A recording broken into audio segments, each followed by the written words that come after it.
अस्सलामुअलैकुम। प्रोग्राम में खुशामदीद। मैं हूँ मोहम्मद जुनैद। शाहज़ेब खानज़ादा की गैर मौजूदगी में इस प्रोग्राम की मेज़बानी मैं कर रहा हूँ। तहरीक इंसाफ को कौमी असम्बली में अहम ओहदे लेने से रोकने की हुकूमती पॉलिसी को आज एक धचका लगा है।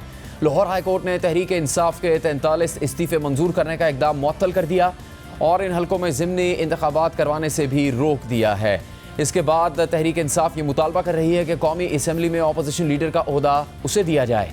आज लाहौर हाई कोर्ट के जस्टिस शाहिद करीम ने PTI के MNA रियाज फतेहाना समेत 43 अरकान कौमी असम्बली के इस्तीफ़े मंजूर करने के खिलाफ दरख्वास्त की समाअत की और उन्हें डी-नोटिफाई करने का इलेक्शन कमीशन का हुक्म मुअत्तल कर दिया, जबकि 43 हलकों में ज़िमनी इलेक्शन भी ताहुक्म सानी रोक दिया है।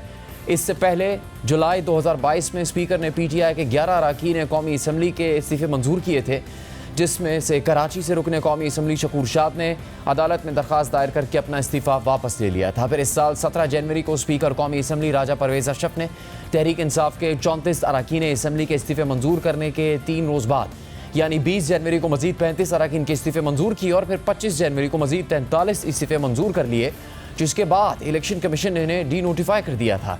इस इक़दाम से 2 दिन पहले यानी 22 जनवरी को तहरीक इंसाफ के 45 अरकान कौमी असम्बली ने अपने इस्तीफ़े वापस लेने की दरख्वास्त स्पीकर और इलेक्शन कमीशन को जमा करवाई थी।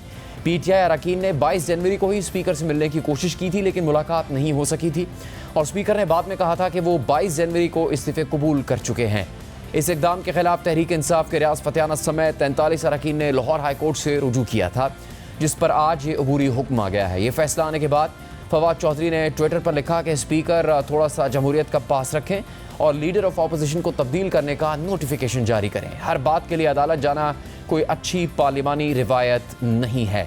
16 मार्च को कौमी असम्बली के जिन 33 हलकों में ज़िमनी इंतखाबात होने हैं, इनमें से एक NA 155 मुल्तान भी है, जहाँ आज तहरीक इंसाफ और नून लीग के कारकुनों का तसादुम हो गया और फिर पुलिस ने दोनों जमातों के कारकुनों और उम्मीदवारों को गिरफ्तार कर लिया। PTI के उम्मीदवार आमिर डोगर की गिरफ्तारी पर फवाद चौधरी ने कहा कि इससे जेल भरो तहरीक का आगाज हो गया है।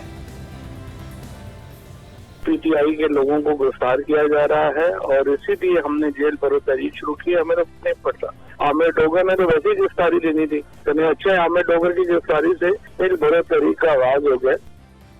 एक तरफ कौमी असम्बली से इस्तीफ़ा और ज़िमनी इंतखाबात के हवाले से ये सब हो रहा है, तो दूसरी तरफ सदर मुमलिकत आरिफ अलवी ने पंजाब और खैबर पख्तूनख्वा असम्बलियों के इलेक्शन की तारीख के लिए चीफ इलेक्शन कमिश्नर को ख़त लिख दिया है। सदर मुमलिकत की जानिब से लिखे गए ख़त में कहा गया है कि इलेक्शन कमीशन सूबाई असम्बलियों के इंतखाबात की तारीख का फौरी ऐलान करे और पंजाब और खैबर पख्तूनख्वा असम्बलियों के लिए इंतखाबी शेड्यूल जारी करे। इलेक्शन की तारीख के ऐलान से सूबाई और आम इंतखाबात से मुताल्लिक़ कयास आराइयों को ख़त्म किया जा सकेगा। आइन का आर्टिकल 224(2) असम्बलियाँ तोड़ने के 90 दिन के अंदर इलेक्शन करवाने पर जोर देता है। आइन के मुताबिक इंतखाबात का इनेकाद इलेक्शन कमीशन का बुनियादी और लाजमी फ़र्ज़ है। फ़राइज़ की अदायगी में नाकामी की सूरत में इलेक्शन कमीशन ही को आइन की खिलाफ वर्जी का जिम्मेदार ठहराया जाएगा। ख़त में कहा गया है कि आइन और इलेक्शन एक्ट 2017 की खिलाफ वर्जी के संगीन नताइज से बचा जाए। दोनों तहलील शुदा असम्बलियों के इंतखाबी शेड्यूल का फौरी ऐलान किया जाए। सदर मुमलिकत ने यह भी लिखा कि इलेक्शन कमीशन ने कौमी असम्बली के मुख्तलिफ हलकों में ज़िमनी इंतखाबात का ऐलान करके मुनासिब आइनी कदम उठाया। पुख्ता ख्याल है कि इंतखाबात मुलतवी आइन में ताख़ीर करने का जवाज़ फराहम करने वाले हालात मुल्क में नहीं हैं।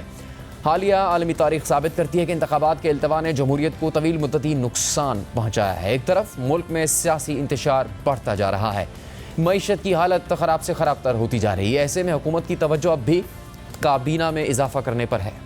आज वज़ीर आज़म शहबाज शरीफ ने वफाकी काबीना में एक ही दिन में 7 मावनीन खुसूसी का इजाफा करके काबीना की तादाद 85 तक पहुँचा दी है। इन 7 अफराद की शमूलियत के बाद वफाकी काबीना के अरकान की तादाद बढ़कर 85 हो गई है, जिनमें 34 वफाकी वज़रा, 7 वज़राए मुमलिकत, वज़ीर आज़म के 4 मुशीर और 40 मावनीन खुसूसी शामिल हैं। काबीना के 85 अरकान में से एक वफाकी वज़ीर जावेद लतीफ़ समेत 21 अरकान के पास कोई महकमा ही नहीं है।